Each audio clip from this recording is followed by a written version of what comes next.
सुबह 9 बजे एक टेलीफोन बजा, तो मैं टेलीफोन के पास जाके उठाया, ठीक से सुनाई नहीं दिया, मैंने फ़ोन रख दिया।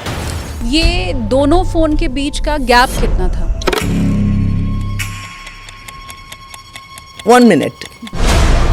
मुंबई की पर्टिकुलर एड्रेस बता दिया, देन द एक्चुअल असली ड्रामा जो है वो शुरू होता है। चेहरा नहीं देख रहा था, वीडियो में मैं उनका फेस नहीं देख रही हूँ। आई कैन हियर वो बिल्कुल हैंडसम यंग मैन ऑफ हम मुश्किल से 35-40 यू नो। आप रोने लगी? मैं रोने लगी। सुबह 9 से दोपहर के 2:30 बज गए हैं। हाँ, और ये पूरी वीडियो कॉल चल रही थी? पूरे वीडियो कॉल चल रहे हैं। इन द मॉर्निंग बेटी का फ़ोन आया, बोला क्या हुआ, कल क्या हो रहा था। तो आपको पूरा भरोसा हो गया कि आप फंस गई हैं? उस वक्त आप डरे होते तो ये सब चीज़ें दिमाग में नहीं आती हैं। मेरे घर में 2-3 फ़ोन आया, मेरा बेटी का फ़ोन आता रहा, मैंने कुछ शेयर नहीं किया। बैंगलोर में एक लॉयर महिला, उनके साथ एक केस हुआ। उनको ऑन कैमरा वीडियो कॉल पे अपने कपड़े उतारने पर मजबूर किया। कुछ नहीं होगा अगर आप 1-2 मिनट हट के थोड़ा सोच सके हो क्या रहा है मेरे साथ। नमस्ते एवरीवन, अपनी कुर्सी की पेटी बांध लीजिए क्योंकि आप देखना शुरू कर चुके हैं take off with SKT. SKT यानी कि मैं शालिनी कपूर तिवारी। फ्लाइट में जब आप सफ़र कर रहे होते हैं तो मोबाइल फ़ोन का इस्तेमाल प्रतिबंधित होता है। मतलब ना तो आप किसी को फ़ोन मिला सकते हैं, ना किसी की कॉल रिसीव कर सकते हैं। अब जब तक आज ये पॉडकास्ट का सफ़र चलेगा तब तक भी यही नियम रहने वाला है। ना आप फ़ोन को हाथ लगाएंगे और ना तो किसी कॉल को रिसीव करेंगे, क्योंकि बहुत हद तक संभावना है कि इस दरमियान एक घंटी आपके फ़ोन में बजे और उसे उठाते ही अपना सब कुछ आप गंवा बैठें। आपको बताऊंगी मैं कि कैसे इसी फ़ोन की घंटी ने एक महिला के जीवन में ऐसा टर्बुलेंस आया कि उसके बाद उनकी क्रैश लैंडिंग हो गई, मौत तक हो गई। मेहमान मेरे साथ स्टूडियो में मौजूद हैं, उनका परिचय आपसे करवाऊं उसके पहले एक कहानी आपको सुनाती हूं। ये कहानी आगरा में रहने वाली मालती वर्मा की है। मालती वर्मा सरकारी स्कूल में अध्यापिका थी। हर रोज़ की तरह वो स्कूल पहुंची थी, बच्चों को पढ़ा रही थी। एक बहुत सामान्य सा दिन था उनका और बहुत आराम से उनकी ज़िंदगी चल रही थी। घर में बेटा था, पति था, 2 लड़कियां। एक आम छोटा और सुखी परिवार जैसा होता है वैसे ही मालती वर्मा की कहानी चल रही थी। अचानक से स्कूल एक दिन जब वो पहुंची तो उनके फ़ोन में घंटी बजी और फ़ोन को मालती वर्मा ने रिसीव कर लिया। और यही उनकी सबसे बड़ी गलती थी। ये फ़ोन कॉल अगर मालती वर्मा रिसीव नहीं करती तो कहानी कुछ और होती। लेकिन जैसे ही मालती वर्मा ने फ़ोन उठाया, उधर से एक शख्स की आवाज़ आई जो कि पुलिस ऑफिसर बनकर बात कर रहा था। पुलिस की आवाज़ आई और उसने मालती वर्मा को कहा कि ये कैसी बेटी है आपकी? देह व्यापार का धंधा करती है आपकी बेटी। होटल में पकड़ा है उसे, रंगे हाथों पकड़ी गई है। मालती वर्मा घबरा गई, उन्हें कुछ समझ नहीं आया कि ये क्या हो रहा है, अब मैं क्या करूं। पुलिस ऑफिसर ने कहा कि बातचीत से तो आप अच्छे घर की लगती हैं, लेकिन बेटी तो आपकी ऐसा काम कर रही है।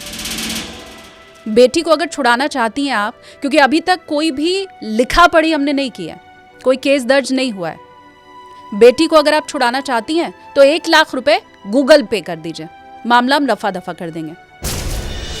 मालती वर्मा घबरा गई क्योंकि यह भी कहा गया कि पैसे अगर नहीं दोगी तो आपकी बेटी का जो वीडियो है उससे वायरल कर दिया जाएगा, उसके बाद देख लेना क्या होगा।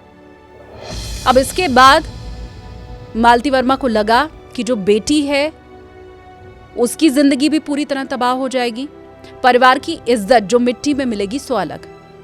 बार बार फोन करके मालती वर्मा को प्रेशराइज किया जा रहा था कि अपनी बेटी को क्या बचाना नहीं चाहती हैं। कॉल गर्ल के साथ उसे जेल में हम डालने वाले हैं, इसलिए जल्दी करो। उन्होंने कहा मुझे गूगल पे करने आता ही नहीं है। पुलिस वाले ने कहा वो सब तुम खुद देख लो। आनंद फानन में मालती वर्मा ने अपने बेटे को कॉल किया, दीपांशु को। दीपांशु ने कहा अच्छा 2 मिनट दो मुझे, मैं पता करके बताता हूँ कि बहन कहाँ है। दीपांशु ने फ़ोन किया, बहन से बात की और ये कहा कि मुझे वीडियो कॉल करके बताओ कि तुम कहाँ हो, क्या ठीक हो। बहन ने वीडियो कॉल की, वो बिल्कुल सही थी, सुरक्षित थी, स्कूल में थी। उसने वापस माँ को फ़ोन लगाया, लेकिन माँ ने ये बताया कि पुलिस वाले ने जो फ़ोन किया था उधर से बेटी की आवाज़ आ रही थी जो लगातार ये कह रही थी कि माँ मुझे बचा लो, माँ मुझे बचा लो। बेटे ने कहा वो फर्जी कॉल थी, भूल जाओ, फ्रॉड हुआ है तुम्हारे साथ। अच्छा, किस नंबर से फ़ोन आया था वो ज़रा बताना। मालती वर्मा ने नंबर बताया। नंबर पाकिस्तान का था, +92 से शुरू हो रहा था। इसके बाद दीपांशु को और क्लियर हो गया कि किसी ने माँ के साथ फ्रॉड किया है। 4 घंटे तक लगातार मालती वर्मा को डिजिटल अरेस्ट करके रखा गया। 6 मिनट के भीतर भीतर 10 से ज्यादा फोन आए उनके पास। बेटे के कहने के बाद भी कि वो फ्रॉड कॉल थी, उसे भूल जाओ, बहन बिल्कुल सुरक्षित है। मालती वर्मा सदमे में ही रही। उन्हें पैनिक अटैक आया, वो समझ नहीं पा रही थी कि क्या करें। और किसी भी माँ के लिए शायद ये इससे बुरी परिस्थिति नहीं हो सकती है कि उसको ये कहा जाए कि तुम्हारी बेटी जो है वो गलत काम में संलिप्त पाई गई है। मालती वर्मा अंदर ही अंदर घुलती रही। स्कूल खत्म होने के बाद वो घर पहुंची। घर पहुंचने के बाद उनकी तबीयत और ज्यादा खराब होने लगी और अंततः मालती वर्मा की मौत हो गई। हॉस्पिटल उन्हें जब तक लेकर जाया जाता उनकी मृत्यु हो गई। अब हो सकता है इसे आप मृत्यु कहें, लेकिन मेरी नजर में यह मर्डर है, सीधा सीधा मर्डर। जरूरी नहीं है आज के समय में कि किसी का मर्डर करने के लिए चाकू का, छुरी का, बंदूक का, गोली का इस्तेमाल किया जाए। एक फोन कॉल के जरिए भी लोगों की जिंदगी खराब हो रही है, तबाह हो रही है। आप कहेंगे डिजिटल अरेस्ट के तो बहुत से मामले देश में पहले हो चुके हैं, फिर अचानक क्या जरूरत पड़ी इसके ऊपर पॉडकास्ट की।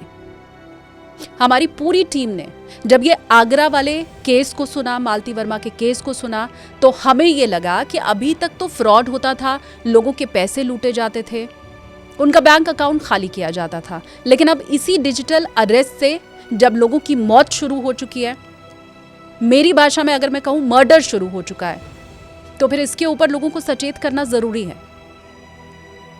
आपकी जिंदगी में ऐसे क्रैश लैंडिंग ना हो, आपकी जिंदगी में डिजिटल अरेस्ट वाले टर्बुलेंस ना आए, इसी के लिए आज ये पॉडकास्ट हमने रखा है। मालती वर्मा तो इस दुनिया में नहीं है, इसलिए उनकी कहानी मैंने आपको सुना दी। उनके बेटे क्या कह रहे हैं वो भी आपको सुनाते हैं। 30/9/2024 को मेरी माताजी को तकरीबन 12 बजे एक कॉल आया जिसमें बोला गया कि आपकी बेटी एक सेक्स रैकेट में पकड़ी गई है।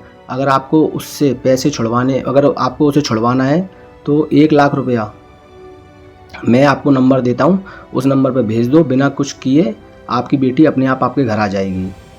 मम्मी ने तुरंत मुझे क्या कहते हैं फ़ोन किया। फ़ोन करने के बाद तो मैंने मम्मी से बोला कि मम्मी आप मुझे नंबर दो। मम्मी ने मुझे नंबर दिया। नंबर जैसे ही मैंने देखा वो +92 से था। मैंने मम्मी को फ़ोन करके बोला कि ये जो नंबर है ये फ्रॉड नंबर है, आप मम्मी वो मत करो। लेकिन एंजाइटी के कारण अगर किसी की बेटी के साथ अगर ऐसा कोई फ़ोन आया हो या कुछ भी हो तो उस माँ पे क्या बीतेगी, तो उनकी हालत वहाँ से ख़राब होना चालू हो गई। और मैंने उन्हें समझाया, फ़ोन किया कि मम्मी ऐसी कोई टेंशन नहीं है। मैंने फ़ोन पे बहन से भी बात करी, बहन भी अपने कॉलेज में थी, कोई ऐसी दिक्कत नहीं थी। फिर तकरीबन मम्मी अपना स्कूल ख़त्म करने के बाद घर पर आई। घर पे आते ही रास्ते में भी उनकी तबीयत सी ख़राब हो रही थी, और जैसे ही वो अपने घर पर आई, आने के बाद उनकी और तबीयत थोड़ी सी और ज़्यादा ख़राब हुई। फिर उन्होंने बोला मुझे अजीब सा पेन हो रहा है, दर्द या गैस सी हो रही है। तो फिर उसके लिए मम्मी को हमने कोल्ड ड्रिंक दी और एक इनो पिलाई, और फिर अचानक ही ऐसे करते करते ही मम्मी की तबीयत ख़राब हो गई और मम्मी का देहावसान हो गया। बाद में मीडिया से मालती वर्मा के पति ने भी रो रो के कहा कि मुझे तो लगा था अब रिटायरमेंट का टाइम आया है और अब हम दोनों बैठ करके इत्मीनान से समय एक दूसरे के साथ बिता पाएंगे, लेकिन वो हो नहीं पाया। मालती वर्मा की कहानी तो मैंने आपको बता दी, लेकिन ऐसी ही एक विक्टिम मेरे साथ इस वक्त स्टूडियो में मौजूद हैं जो अपनी कहानी, सच्ची कहानी आपको खुद बताएंगी। कृष्णा दास गुप्ता जी मेरे साथ स्टूडियो में मौजूद हैं। बहुत स्वागत है मैम आपका। और इसी के साथ आपके हौसले को भी हम सलाम करते हैं, क्योंकि बहुत से ऐसे लोग हैं जो विक्टिम तो हैं, जिनके साथ ऐसी कोई घटना तो पेश आई है, लेकिन वो साहस नहीं जुटा पाते हैं कैमरे के सामने आकर लोगों को अपनी कहानी बताने का। शुक्रिया मैम। इसके साथ स्टूडियो में एक और गेस्ट हैं मेरे साथ, जो कि एआई एक्सपर्ट हैं, डिजिटल लॉ एक्सपर्ट हैं। स्वागत करते हैं हम साक्षर दुग्गल का। साक्षर जी, बहुत स्वागत है आपका। और साक्षर, एक चीज़, क्योंकि आपके पास बहुत सी कहानियाँ भी हैं लोगों को बताने के लिए, सुनाने के लिए, और बहुत से तरीक़े भी हैं उन्हें अवेयर करने के लिए, लेकिन लोग अवेयर तभी होंगे जब वो आपकी बात मानेंगे। ये बात सत्य है। बात मानने की है ही नहीं है। आज के पॉडकास्ट में मेरा सिर्फ एक ही लक्ष्य रहेगा कि डिजिटल अरेस्ट हो या कोई भी फ्रॉड हो, कुछ मूल सिद्धांत हैं। अगर आप वो मूल सिद्धांत दिमाग में रखते हैं तो ना कि डिजिटल अरेस्ट, बट आने वाले कोई भी तरीके के साइबर क्राइम से बच सकते हैं। और कोशिश मेरी यही रहने वाली है, क्योंकि इसके पहले भी मैं बहुत सी रील बना चुकी हूँ, बहुत सी बातें आप लोगों तक पहुँचा चुकी हूँ, लेकिन हर रोज़ कोई ना कोई इनके झांसे में आ ही जाता है। सबसे पहले कृष्णा दास जी, आपके साथ मैं शुरुआत कर रही हूँ। कैसे आपको डिजिटली अरेस्ट किया गया, क्या आपकी कहानी रही? उसके पहले आप ये बताइए कि आपकी एज क्या है? 73, अब जस्ट क्रॉस 73 इस सितंबर में। 73 साल के आप हो चुके हैं। ऐसे मामलों में अमूमन हमने देखा भी है कि जो ओल्ड एज लोग होते हैं, जो बुज़ुर्ग होते हैं, उन्हें ज़्यादा कोशिश की जाती है निशाना बनाने की।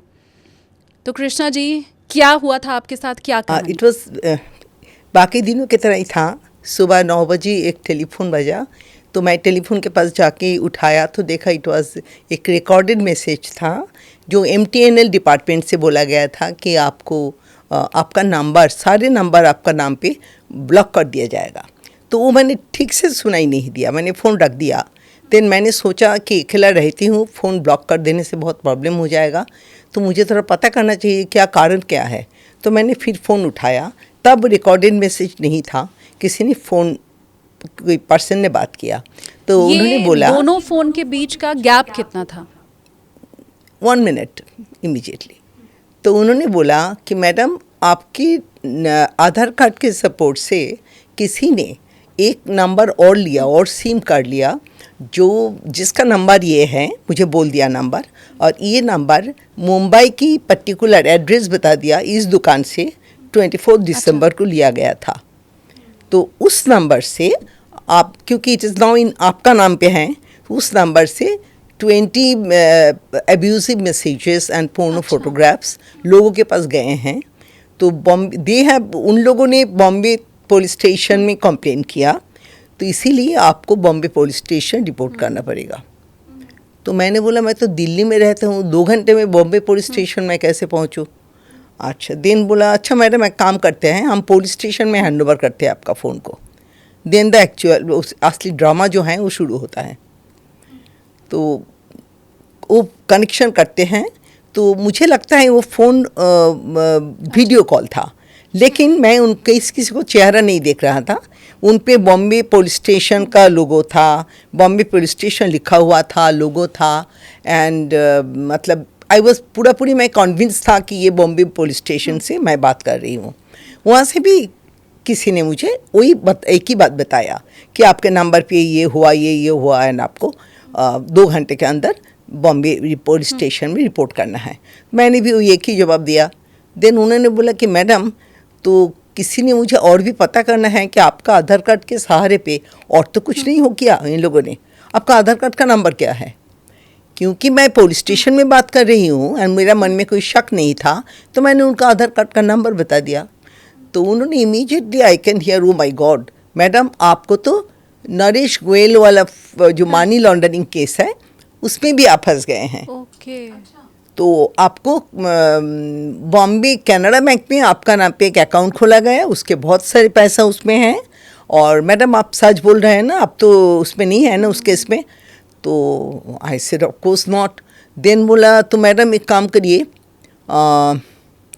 हम देखते हैं क्या कर सकते हैं, आपको कैसे मदद कर सकते हैं आप, क्योंकि आप सीनियर सिटीज़न हैं और हम बॉस के पास जाते हैं, आपको केस को प्रायोरिटाइज कर सकते हैं या नहीं इसके बारे में पूछेंगे। आपके पास अगर पूछे मैं बॉस, तो आप भी वही बताइएगा कि आपका केस को प्रायोरिटाइज करें। क्योंकि वीडियो में मैं उनका फेस नहीं देख रही हूँ, आई कैन हियर कि उन लोग अंदर गया 2 बंदा एंड उसको बॉस से बोल रहे हैं सर ऐसा ऐसा है. बॉस उससे पहले ही पूछ रहे हैं इनको अरेस्ट क्यों नहीं किया अभी तक. And I can hear that.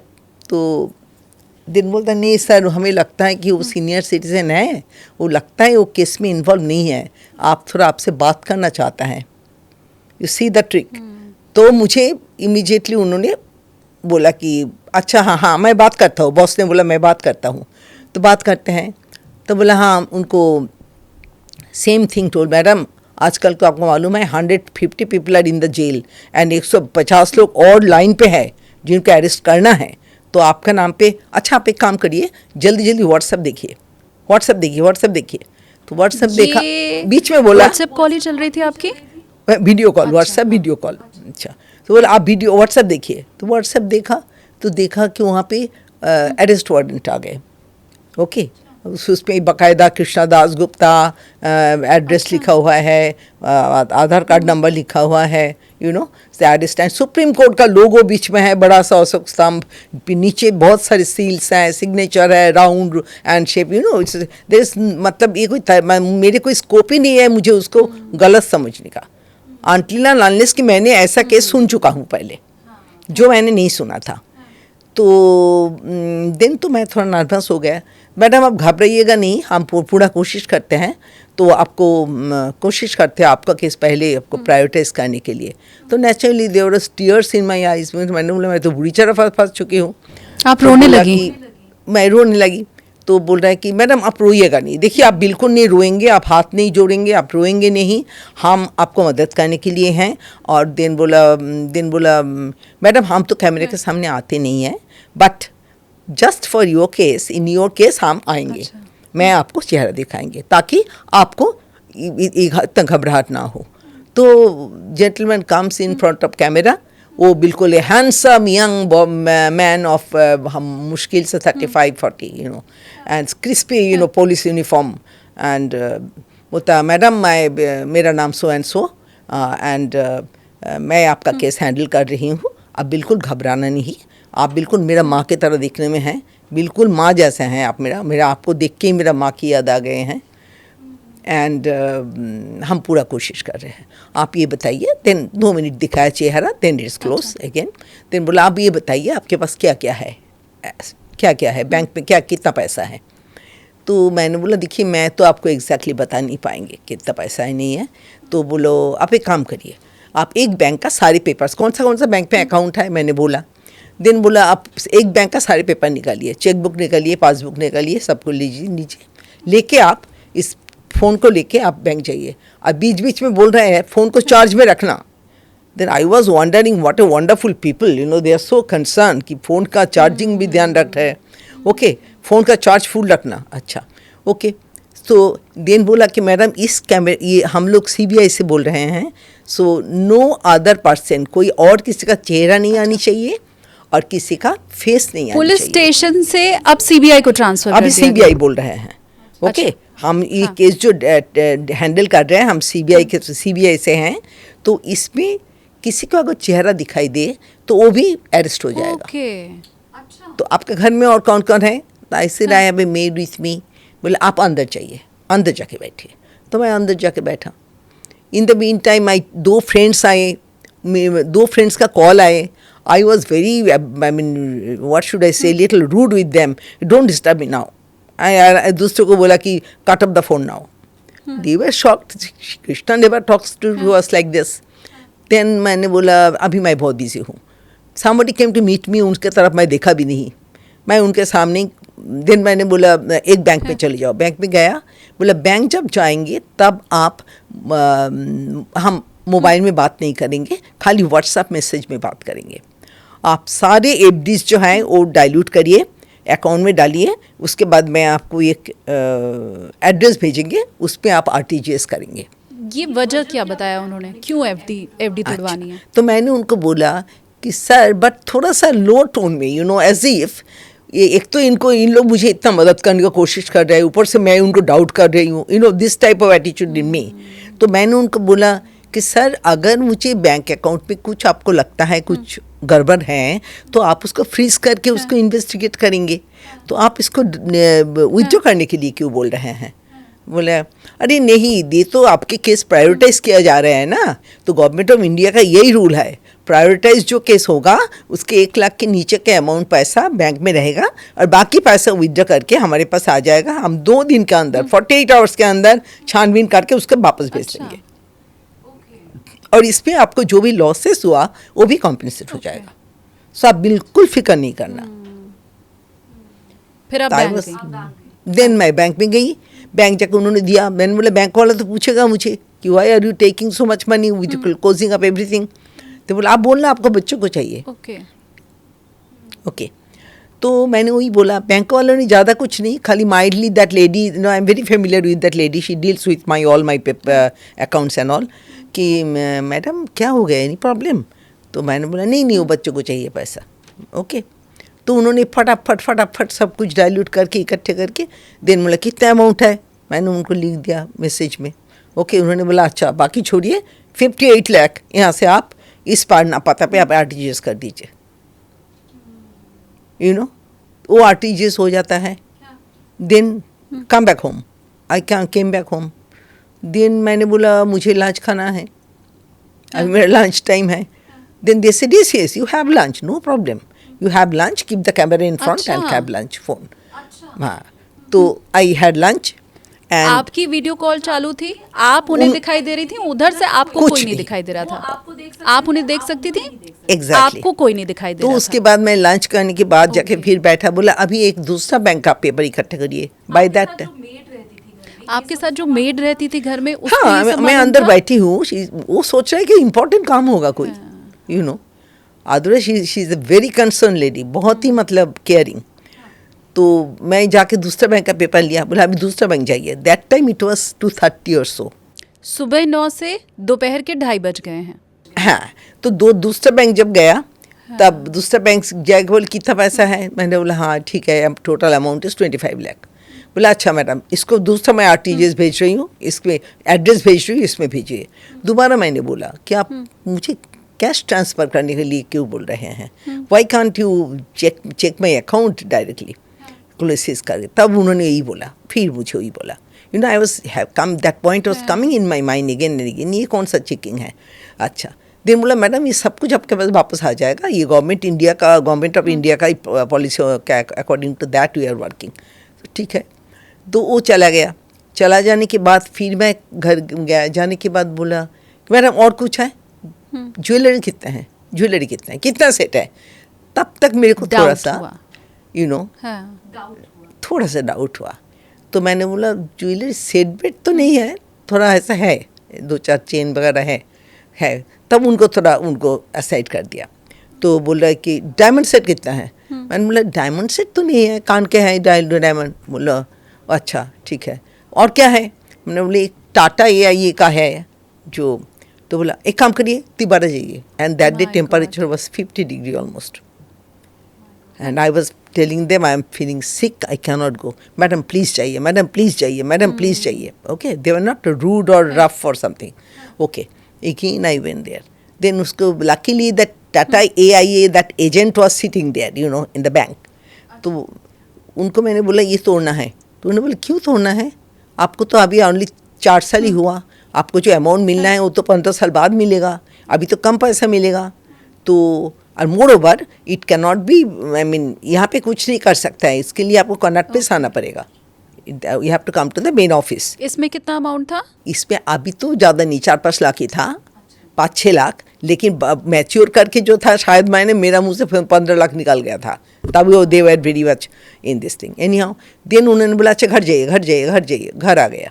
घर आने के बाद उन्होंने बैठा हूँ अच्छा that officer who showed me the face, तो उन्होंने पोस्ट किया, वो ऑफिसर जो है ना, मैंने अभी क्या करना है सर, बोला अभी कुछ नहीं आप वेट करिए, ऑफिसर अभी मीटिंग में है, वो मीटिंग से आएंगे तब आपसे बात होगा।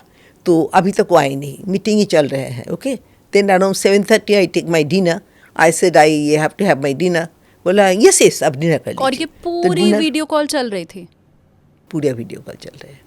डिनर किया, 7:30 हो गया, 8 हो गया, 9 हो गया, ऐसे I sleep early, I sleep at 9:30. Then बोला हाँ आप सो जाइए. अल्लाह फ़ोन का क्या होगा? बोले फ़ोन बंद कर देंगे, हम भी बंद कर देंगे, आप भी बंद कर दीजिए और कल सुबह 8:30 बजे मिलेंगे. तो नेक्स्ट डे मॉर्निंग सब काज ख़त्म करके मैं 8:30 बजे उनको फ़ोन किया. आप imagine the type of hypnotism which was working maybe on me. तो आपने फ़ोन नहीं किया अभी तक? I mean imagine how then कितना परेशान और कितना उसी में आप घुलती जा रही थी. क्योंकि अभी तक तो मुझे क्लियरेंस मिला नहीं कि जो तो बोला कि हाँ अभी बॉस आ जाएंगे ना, बॉस आ जाएंगे, हम कॉल करेंगे. In between that time Bombay से मेरा बेटी का फ़ोन आया. बेटी का फ़ोन येस्टरडे भी आ रहे थे, but I was telling them don't disturb me now, don't disturb me now, I mean a problem, don't disturb me now, somebody is helping me, don't disturb me now. But she was worried, कुछ तो गड़बड़ है. There was a camera in my room. She's watching me sitting like that, stupid की तरह. I'm just doing my chanting and sitting. अच्छा. But I was somehow, उतना मैं, उतना disturb भी नहीं हुआ. I was continuing my chanting. Okay. So, in the morning बेटी का फ़ोन आया. बोला क्या हुआ, कल क्या हो रहा था, क्यों नहीं आपने फ़ोन में बात किया? तो मैंने बोला कि ऐसा ऐसा है, अरेस्ट वारंट आ गए हैं, उन लोग मुझे बचाने की कोशिश कर रहे हैं. तो बोला कहाँ है अरेस्ट वारंट, आप तो प्रॉब्लम में फंस गए हैं, आप मुझे भेजो. तो मैंने बोला मैं उन्हीं शेयर कर सकता है, उन लोगों ने मना किया. तो उन्होंने बोला no, you take the mate's phone, take a photograph, immediately send me, I want to see what it is.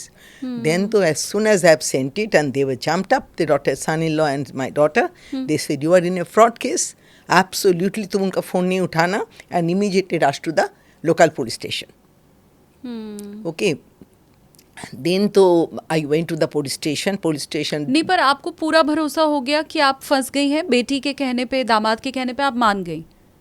अभी नेक्स्ट डे मान गई, उससे पहले नहीं. येस्टरडे मुझे मेरे घर में 2-3 फ़ोन आया, मेरा बेटी का फ़ोन आता रहा, मैंने कुछ शेयर नहीं किया. ठीक है. मैंने उनके साथ कुछ शेयर नहीं किया कि आई एम इन प्रॉब्लम और हेल्प मी, नो. हाँ. तो आज भी मैंने बच गई, you can say, provided the frauders call where before, then I would, आज भी मैं फंस जाता नेक्स्ट डे ऑल्सो. फिर आप पुलिस स्टेशन गए. पुलिस स्टेशन ने बोला कि मैडम ये जो केस है ये आपका साइबर क्राइम दफ्तर में, थाने में जाना पड़ेगा, तो यहाँ पे नहीं होता है. तो आई वेंट टू साकेत लोगों ने बोला कि मैडम ये तो 50 लाख तक होता है, आपको तो 83 लाख, तो आपको जाना पड़ेगा द्वारका. अच्छा. Then anyhow they were kind enough कि उन लोगों ने मुझे मेरा केस पूरा रिकॉर्ड करके फॉरवर्ड कर दिया है, कंप्लेन जो है साकेत से पूरा फॉरवर्ड कर दिया है. देन सेम डे इवनिंग में मेरा बेटी बॉम्बे से पहुँच जाता है. जेल पहुंच जाने के बाद मैं फिर साकेत पुलिस स्टेशन जाते हैं, साइबर क्राइम.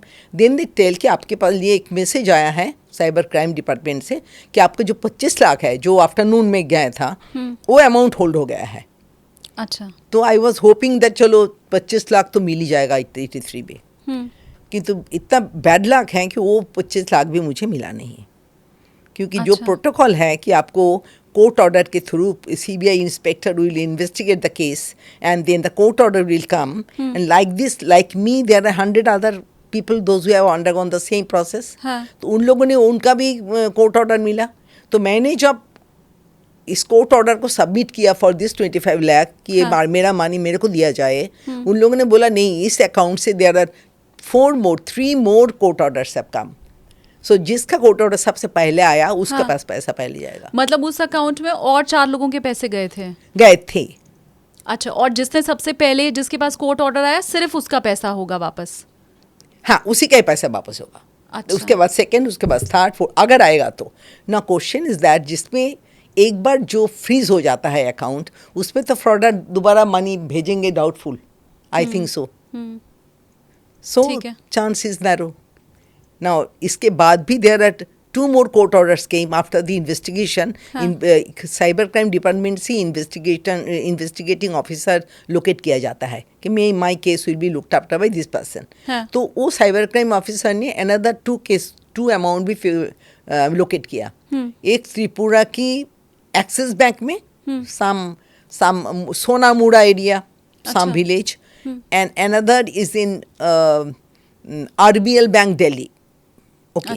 तो आरबीएल बैंक में जाके तो मैंने कोर्ट ऑर्डर दिया एंड सोनामुड़ा अगरतला से मैं एक one very close relative had that day was present in Delhi, उनके थ्रू मैंने पूरा इन्वेस्टिगेशन सब कुछ भेज दिया, उन्होंने जाके उधर जमा कर दिया। बट स्टिल अभी तक तो दैट इज ऑलमोस्ट 83 लाख में 1 रुपया भी वापस नहीं आया। मिला। That is the saddest part. और कितने महीने हो गए इस बात को? मई 24 से आप समझ लीजिए 4 महीना ना। 4 महीने में 83 लाख रुपए जो गए, तो 83 रुपया भी वापस नहीं आया।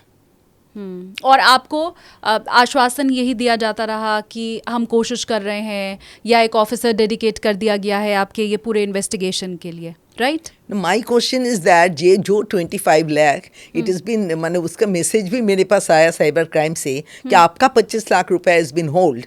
हाँ, वो अमाउंट कैसे किसी को दूसरे को दे दिया जाए? इट्स सो पेनफुल ना। मुझे लगता है इसका जवाब तो साक्षर जी बेहतर दे पाएंगे, लेकिन ये पूरी स्टोरी जो हमने आपको कृष्णा जी की सुनाई, उसके पीछे मकसद यही है कि आप भी इसके जाल में फंस सकते हैं। और ख़ास करके मुझे लगता है कि अगर आपके पास व्हाट्सएप कॉल आ रही है, या व्हाट्सएप ऑडियो या वीडियो, किसी भी तरह की व्हाट्सएप कॉल अगर है, तो उसे ना पिक करें अगर अननोन नंबर है। साक्षर सिर्फ व्हाट्सएप ही नहीं, जूम भी हो सकता है, स्काइप भी हो सकता है। तो वीडियो कॉल आपको किसी भी फॉर्मेट से आ सकती है। हमें ये जानना बहुत ज़रूरी है आज के टाइम में कि ये एक चक्रव्यूह है। हमें लगता है इंटरनेट फ्री है, ये एक वंडरलैंड है, यहाँ पर सब कुछ फ्री है, सब अच्छी अच्छी चीज़ें मिलती हैं, लेकिन इंटरनेट एक जंगल है, ये पूरा इकोसिस्टम।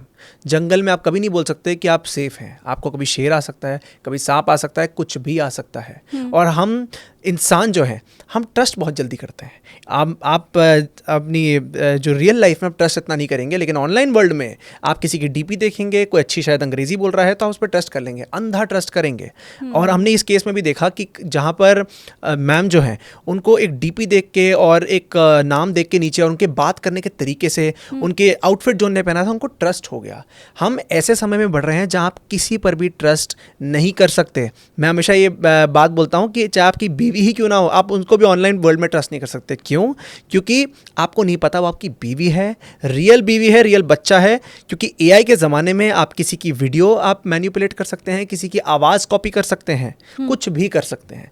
हाँ, लेकिन मुझे ये बताइए कि मैम का आधार नंबर, उनका एड्रेस, ये सारी चीज़ें कैसे पहुंची उन लोगों के पास तक? देखिए, बहुत छोटी आधार नंबर तो मैम ने बता दिया था, ठीक है, लेकिन उनके पास एड्रेस पहुंच गया कैसे? आधार नंबर से? साइबर क्रिमिनल्स, हमें बात समझनी पड़ेगी, बेवकूफ़ तो बिल्कुल आधार नहीं में है। एड्रेस है। हाँ, साइबर क्रिमिनल बेवकूफ़ नहीं है। हमें लगता है हम बेवकूफ़ हैं, मैं ये मानता हूँ। वो हमसे हमेशा 2 कदम आगे रहते ही हैं। और जितने भी अब तक मैंने केसेस देखे हैं, उसमें एक पैटर्न नोटिस किया है, जो उनका होमवर्क बहुत स्ट्रांग रहता है। ये पूरी एक जर्नी मैप करते हैं, from point A to point B. जब ये पहली बार विक्टिम से कांटेक्ट कर रहे हैं और लास्ट जब वो पैसे ट्रांसफ़र कर लेता है, बीच में बहुत सारे इंस्टेंसेस होते हैं। हर टच पॉइंट पर ये कोशिश करते हैं कि ये विक्टिम को या तो धमका सके या कन्विंस कर सकें। अगर मैं मैम का केस लूँ, छोटी छोटी चीज़ें, बात करने के तरीके से लेके, आउटफिट से लेके, डीपी से लेके और कॉपरेट करना, ये छोटी छोटी चीज़ें इनके जो लास्ट प्लान था उसमें सक्सीड करने में इनको मदद कर रही थी। और जहाँ तक आपने आधार की बात की है, ये पहला केस नहीं है। हम लोग अनफॉर्चुनेटली भारत में आधार को अपना राशन कार्ड समझ बैठे हैं। आधार में आपके बायोमेट्रिक्स कनेक्टेड हैं। आप कुछ भी दीजिए, आप मर जाइए, पर आधार मत दीजिए, क्योंकि एक बार आधार चला गया, पूरी लाइफ के लिए आप कहीं ना कहीं मैनिपुलेट हो सकते हैं। और ऐसा नहीं है कि आप आधार साइबर क्रिमिनल से शेयर कर रहे हैं, नहीं। आपने आधार किसी XYZ कंपनी से शेयर किया हो, आपको नहीं पता वो डेटा वहाँ से कहीं और कहाँ जा रहा है। अब मैं होटल अगर स्टे करने जा रही हूँ तो वहाँ तो मुझे आईडी प्रूफ देना ही होता है, तो अमूमन मैं भी आधार ही देती हूँ। अब ये अगेन तो सुप्रीम कोर्ट की जजमेंट है, जहाँ पर सुप्रीम कोर्ट कहती है कि आधार देना मैंडेटरी नहीं है। ये जजमेंट का लोगों को पता होना बहुत ज़रूरी है। कोई भी हो, कोई भी एंटिटी हो, आपको आधार मैंडेटरी नहीं है देना। आप उसके बजाय अपना पैन कार्ड दे सकते हैं, आप अपना ड्राइवर लाइसेंस दे सकते हैं, पासपोर्ट दे सकते हैं, क्योंकि कोर्ट को भी समझ आता है कि आधार कितना महत्वपूर्ण है। वो वन स्टॉप वन सोल्यूशन है। अगर मैं साइबर क्रिमिनल हूँ, मुझे एक आधार चाहिए, बाकी और किसी चीज़ की ज़रूरत नहीं है मुझे आपको अटैक करने के लिए। आपने भी बहुत सारे केसेस ज़रूर सुने होंगे। देखिए, हमारी कोशिश जो बार बार मैं अपने व्यूवर्स को भी बताने की कर रही हूँ कि देखिए, पैसा आदमी का जाता है, वो वापस लौट सकता है। हालांकि मैं ये नहीं कह रही आपकी पूरी गाड़ी कमाई 83 लाख रुपए तो आपके चले गए, लेकिन फिर भी अमूमन हमें यही समझाया और दिलासा दिया जाता है कि पैसा अगर आपका चला गया तो आप उसे वापस कमा सकते हैं, लेकिन जिंदगी अगर किसी की चली जाए तो वो वापस नहीं आ सकती है। मैंने आगरा वाले केस में ही सुना, मालती वर्मा के जो हस्बैंड थे वो ये बोल रहे थे कि अब तो रिटायर होने का समय था, हम ये मान रहे थे कि सारी ज़िंदगी तो हम बैठ के तसल्ली से चाय भी नहीं पी पाए, अब ये जो रिटायरमेंट का वक्त है हम साथ बिताएंगे, साथ गुजारेंगे। तो जब एक शख्स चला जाए, जब किसी की मौत हो जाए इसी डिजिटल अरेस्ट से, तो साक्षर जी इसके ऊपर फिर चर्चा करना ज़रूरी हो जाता है।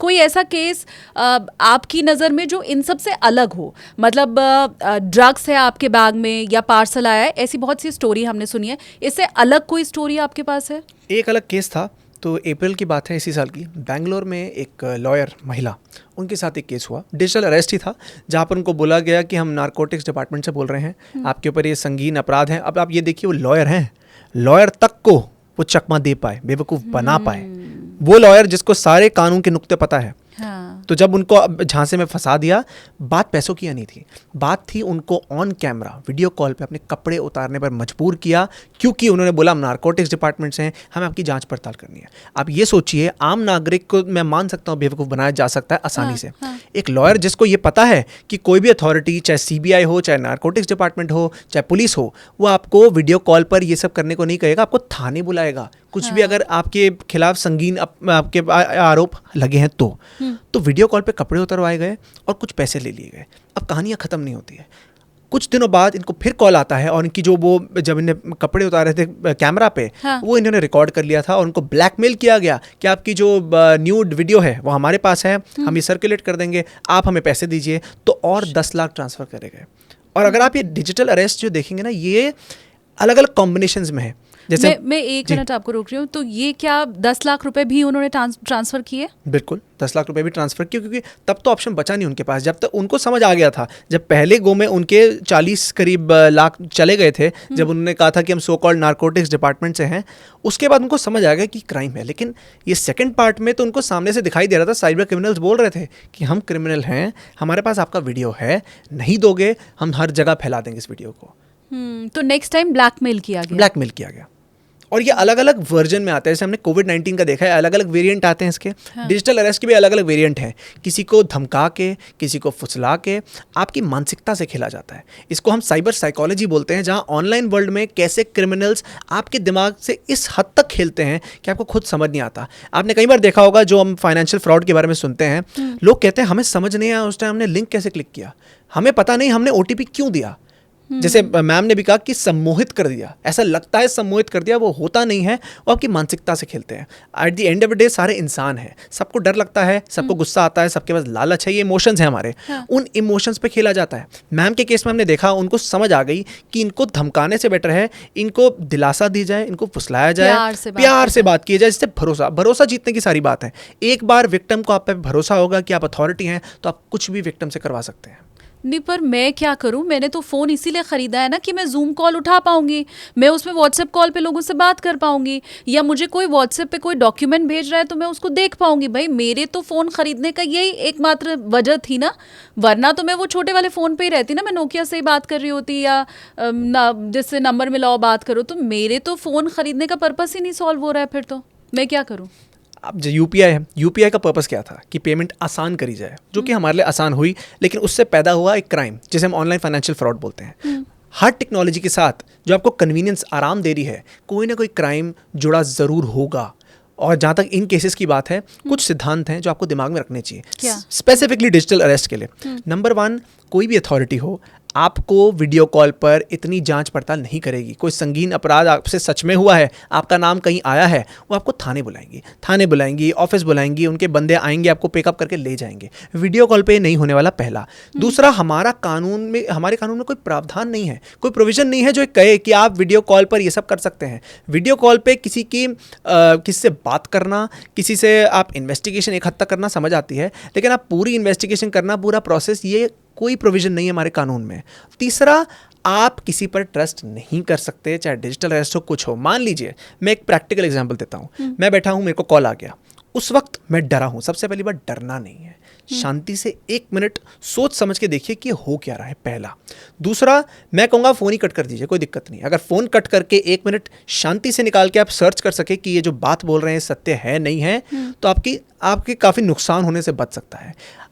पहाड़ नहीं टूट जाएंगे अगर आप एक फ़ोन कॉल कट करेंगे। मुझे पता है मेरे बोलना बहुत आसान है, उस समय बंदा बहुत डरा होता है, घबराया होता है, लेकिन कोई भी प्रोविज़न हो, कोई भी चाहे सीबीआई क्यों ना आ जाए, 1 मिनट अगर आपसे फ़ोन कट गया या 1 मिनट नहीं कनेक्टिविटी हुई तो आपको कोई जेल में नहीं डालेगा। मेरे कहने का सिर्फ इतना मतलब है, जब भी कुछ ऐसा होता है आप 2 मिनट शांति से बैठ के सोचिए कि हो क्या रहा है मेरे साथ। ये जो डिजिटल अरेस्ट है इसकी शुरुआत हुई थी फेडेक्स स्कैम से, जहाँ वो कहते थे कि आपका कोरियर है, इसमें ड्रग्स पाए गए हैं, आपका नाम आया है, ऐसे ऐसे करते करते लोग उससे पैसे लेते थे। अब विश्वास नहीं करेंगी, आउट ऑफ लेट्स से अगर 100 लोग हैं जो इसके झांसे में हैं, 100 में से 80% लोग तो ऐसे थे जिन्होंने पिछले 2 साल में कोई कोरियर ही नहीं किया है।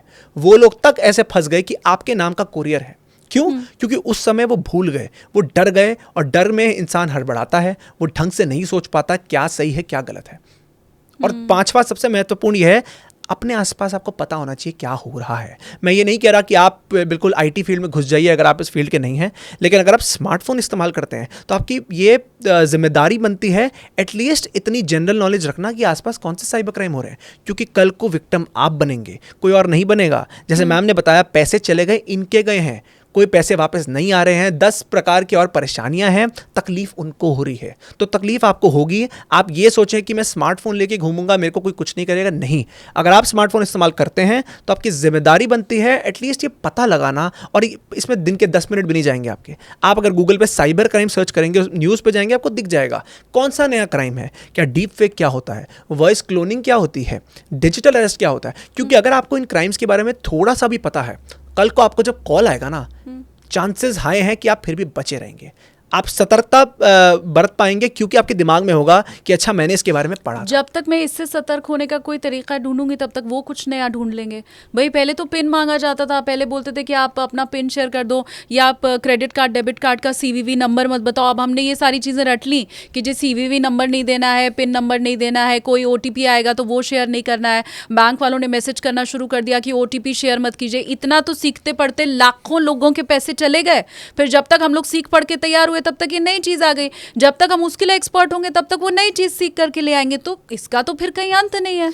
जब आप कोई सब्जेक्ट पढ़ती हैं तो उसके कुछ, जब आपके बेसिक्स पे आपकी पकड़ हो जाती है तो वाइवा में सवाल कहीं से भी आए आप जवाब दे पाती हैं। तो कुछ बेसिक्स हमें दिमाग में रखने पड़ेंगे। पहला, जैसे मैंने कहा, आप किसी पे ट्रस्ट नहीं कर सकते ऑनलाइन, किसी पे मतलब किसी पे भी। दूसरा, अपना आधार। मैं 1 मिनट सिर्फ रोकूंगी आपको। ये तो मुझे जो लग रहा है ना कि जो विक्टिम है उसकी गलती निकालने जैसा हो गया। अब आप मुझे एक बात बताएं कि मैं किसी पे ट्रस्ट ना करूं, मेरा कोई करीबी अगर वाकई परेशानी में फंसा हुआ है, उसका एक्सीडेंट हो गया है और बीच रास्ते से फ़ोन आया या कुछ हो, तो ऐसे तो अगर हर कोई भरोसा ही करना बंद कर दे तो हम इंसान किस बात की। मैं तो किसी की मदद ही नहीं करूंगी फिर। ये तो गलती निकालने जैसा हो गया ना। मैं अपना ही केस बताता हूँ। तो मेरा रियल लाइफ में दोस्त 2 महीने पुरानी बात है, ये मेरे दोस्त का अनफॉर्चुनेटली एक एक्सीडेंट हो गया था, छोटा मोटा एक्सीडेंट था बट हो गया था। उन्होंने मेरे को कॉल किया। अब मैं हर रोज़ इतने केस सुनता हूँ, तो मैं जब कॉल उठाया, अच्छा मैंने 2 मिनट बात की, फिर मैंने काटा फ़ोन। 2 मिनट शांति बरती। पहले उनकी मदर को फ़ोन किया, मदर का फ़ोन नहीं मिला, फादर को फ़ोन किया, फादर से फ़ोन करके पता लगा हाँ ये बात सच है।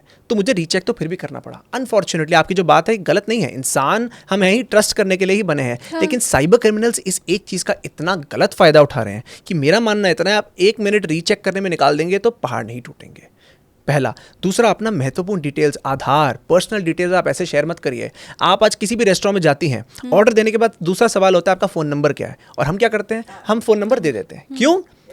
मैं 2 दिन पहले ही एक रेस्टोरेंट में गया, मेरे लाइन में पीछे एक बंदे थे, जो उन्होंने सवाल पूछा कि आप मेरा फ़ोन नंबर क्यों ले रहे हैं, तो उनको कहा कि आपको डिस्काउंट मिलेगा अगली बार। तो भाई साहब क्या करते हैं, उन्होंने अपना तो फ़ोन नंबर दिया, उनने अपनी वाइफ का भी दे दिया, उन्होंने अपने बच्चे का भी दे दिया कि और डिस्काउंट मिलेगा। कोई ये नहीं समझता कि आपके डेटा का कितना महत्वपूर्ण है। वो आपका डेटा हज़ारों का नहीं लाखों का वैल्यू रखता है। तो अपना सेंसिटिव डेटा कहीं भी शेयर मत करिए। और आधार तो मैं कृपा करूँगा, मेरी एक दरख्वास्त है आप सबसे कि आप आधार कहीं मत शेयर करिए जितना पॉसिबल हो सकता है। और अगर 1% आधार शेयर करना पड़ जाए, आपको लगे ऑप्शन नहीं है, तो गवर्नमेंट आपको फैसिलिटी देती है आधार को मास्क करने की। अगर आप गवर्नमेंट के पोर्टल में जाते हैं, आपके शुरू के 8 नंबर वो छुप जाते हैं, तो आप फिर भी दे सकते हैं। हालांकि वो एक टेम्पररी सोल्यूशन है, लेकिन फिर भी अगर 1% चांस हो। नहीं, पर जो इतना जितना टेक्निकली साउंड है, अगर उसको मेरा पैन नंबर भी मिल जाए, अब तो सब लिंक है ना, मेरे पैन से तो आधार भी लिंक है, तो अगर उसको मेरा पैन नंबर भी मिल जाए तो वो आधार नंबर निकाल लेगा। जो इतना होमवर्क करके बैठा है उसके लिए कौन सी बड़ी बात है?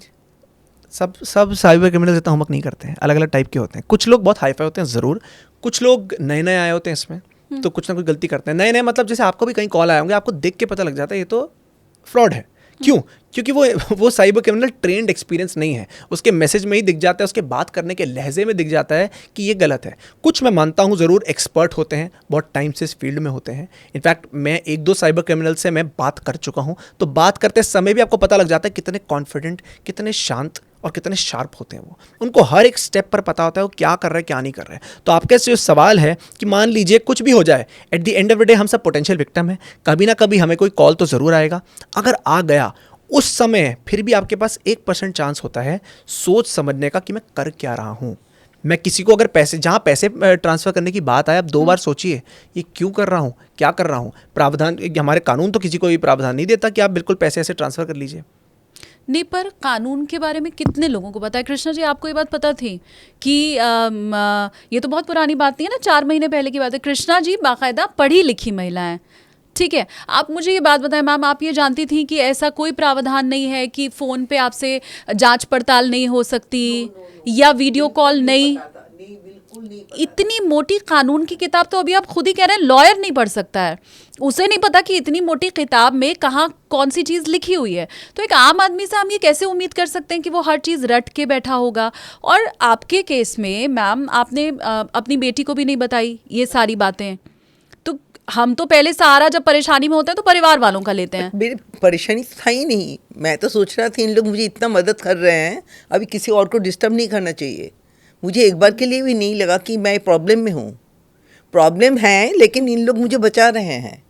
ये तो क्राइम बाकी से भी, ये क्राइम से भी ज़्यादा खतरनाक हो गया। क्राइम में तो बंदा डरा होता है तो शायद अपने आसपास के लोगों को फ़ोन करता है, लेकिन इस केस में उनको इतनी इनकी मानसिकता से खेला गया, कॉन्फिडेंस दे दिया कि ये इनकी टीम में ही आ गई ये इनकी ही साइड लेती क्रिमिनल्स की एक तरीके से। और बल्कि बाद में आपको पुलिस के ऊपर डाउट होने लगा। आपने बताया कि जब रियल पुलिस भी आपके घर आई, वो वाला क्या इंसिडेंट था? वो वाली इंसिडेंट तब तो मैं अभी जैसे है मैं सोच ही लिया कि कुछ भी आए कुरियर वाला आए तो आई लास्ट किसने भेजा है, तो मेरे डॉटर का नाम बोला तो ठीक है दे दो, अदरवाइज कोई भी आएगा तो I will not enter. That the 2 ladies came, आके बोला कि मैडम ऐसे हैं, हम मदद करने आते हैं, आ रहे हैं, very decent looking, one young girl and one little elder, maybe 30 years, another is 25 और something.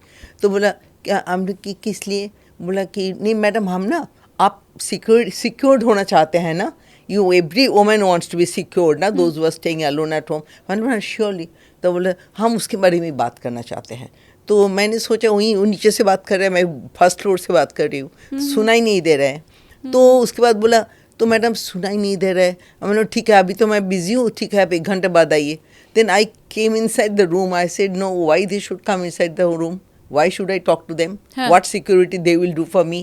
Then I told my maid, they came back within 15 minutes. अच्छा हम 1 घंटा बाद आएंगे, 15 मिनट के बाद ये आ गए। Then my maid जाके बोल दिया कि madam is not interested to talk to. तो these are little that has helped me, that why should I talk? I don't need any help. अच्छा, मैं ये मान भी लूँ कि मेरी गलती थी, गलती हो गई। आपके घर में जब लूट होती है, जब चोरी की घटना होती है, तो फिर तो आप यही सोचते हो ना कि भाई हम पुलिस के पास जाएंगे, केस सॉल्व होगा। भाई मर्डर का केस भी अब तो दुनिया में सॉल्व हो जाता है, हर जगह कैमरे लगे हुए हैं, इतने तरह की चीज़ें हैं, तो आपका अगर कोई मर्डर करके भी चला जाए तो पुलिस वाले केस सॉल्व कर देते हैं। अब लेकिन इसमें तो किसी का पैसा ही वापस नहीं हो रहा है, ये क्या चक्कर है? क्यों नहीं मदद कर रही? अनफॉर्चुनेटली हमारे देखिए 2 चीज़ें हैं। पहला तो लैक ऑफ मैन पावर है, जितने साइबर क्राइम केसेस नहीं हैं उससे कितने कम लोग हैं। हम लोग हमेशा कोर्ट में एग्जाम्पल देते हैं ना कि एक जज पे कितने लाखों केसेस हैं, यहाँ उससे बुरा हाल है। ऐसा नहीं पुलिस टीम है नहीं है, बट इतने लाख केसेस, जब तक एक केस सॉल्व करने जाओ 10 और आ जाते हैं। पर ये लाख केसेस तो क्या सॉल्व करना और आसान नहीं होना चाहिए? मैम के अकाउंट के जितने पैसे गए वो किस अकाउंट में गए ये पता है, वो ब्रांच कहाँ है ये उनको मालूम है। बिल्कुल बिल्कुल। और वहां से भी पैसा तो कहीं ना कहीं ट्रांसफर हुआ होगा ना। लेकिन अगर मैं बोलूँ कि उस एक अकाउंट से और 1000 अकाउंट में चला गया, तो फिर आप किसको पकड़ोगे? जैसे 1 करोड़ अगर आपके अकाउंट से पैसे जिस अकाउंट में गए तो वो 25 लाख की रकम कई लोगों को ट्रांसफर हुई है। नहीं, 25 लाख रकम did not go to anybody. 25 lakh की रकम वाज होल्ड। अच्छा, next day only I got the message it is ये ऑन होल्ड। टोटल 83 लाख रुपए, 83 लाख, हाँ। ये कितने अकाउंट में गए? एक बैंक से 58 लाख, हाँ। वो 58 lakh got distributed, but 25 lakh जो आफ्टरनून में गया था वो होल्ड हो गया था, वो कोई भी फ्रीज हो गया था। हाँ। बट नहीं, ये 58 लाख कितने अकाउंट में गए? बहुत सारे अकाउंट मैडम। मैं कह रही हूँ 10 account, 20 account, 100 account, 2 court orders again आया है, हाँ। जो कि investigating officer has located it. एक में 10 लाख, एक में 4 लाख। ओके, एक अगरतला के सोनामुरा विलेज में, another is in RBL bank Delhi. हाँ। तो वहाँ पे एक कोर्ट ऑर्डर सबमिट किया है, उसका आना है, बट आई डोंट नो मेरे पीछे और कितना और कोर्ट ऑर्डर वहाँ पे पहुंचा, वेदर माय चांस मैं इज ये देयर कह और रही हूँ नॉट। कि मैम के साथ साथ 4 लोगों का और पैसा उस अकाउंट में गया, तो मतलब उसी अकाउंट को जो होल्ड कर रहा है उसमें कुछ झोल है, तो आपके लिए पकड़ना तो आसान होना चाहिए। जब तक आप उस अकाउंट पे जाते हैं, देखिए आप पहले उसको पकड़ते हैं जहाँ पर स्टॉप हुआ है मामला, जहाँ पे एंड हुआ है, जहाँ पर फाइनल अमाउंट आया है। अगर जैसे 4 लाख है, 4 लाख को मैंने डिवाइड किया 4 में, 4 अकाउंट्स पे चला गया 1 लाख, फिर एक को मैंने और 100 में डिवाइड किया, 1000 करते करते इतने अकाउंट्स हो जाते हैं कि आप किस को पकड़ेंगे। is not easy. और इसमें भी एक पॉइंट, वैलिड पॉइंट ये कि जो मैं इतनी जो आपको चेन बता रहा हूँ, इस चेन में कई जेन्युइन लोगों के अकाउंट्स भी आते हैं। आपकी कोई जेन्युइन इंसान है, उसके अकाउंट में ट्रांसफर कर दिया आपने, वो 1 लाख के लेट से 5000 ट्रांसफर कर दिए, वो भी आ गया। ऐसे 100 लोग आ गए जो जेन्युइन लोग हैं, आप किस को पकड़ेंगे? और ऐसे कितने ऐसे केसेस आ चुके हैं जहाँ पुलिस ने इन लोगों की कार्रवाई की तो जेन्युइन लोगों को लगा कि हमें आप टॉर्चर दे रहे हैं, हमने तो कुछ, जो कि इनकी बात सच है, आप, हमारी कोई गलती नहीं, किसी एक्स बंदे ने हमारे अकाउंट में ट्रांसफ़र कर दिए कुछ पैसे, हमारी गलती नहीं है, तो पुलिस भी फंस जाती है कि हम किसको पकड़े किसको ना पकड़ें। अनफॉर्चुनेटली ये सिस्टम ऐसा है। पहला सबसे महत्वपूर्ण जो आपने मुझे बोला कि इसका समाधान क्या है, at the end of the day solution क्या है इस चीज़ का, इसका सोल्यूशन सिर्फ एक ही चीज़ पे आता है, वो ये है नॉलेज और एजुकेशन ग्राउंड लेवल पे।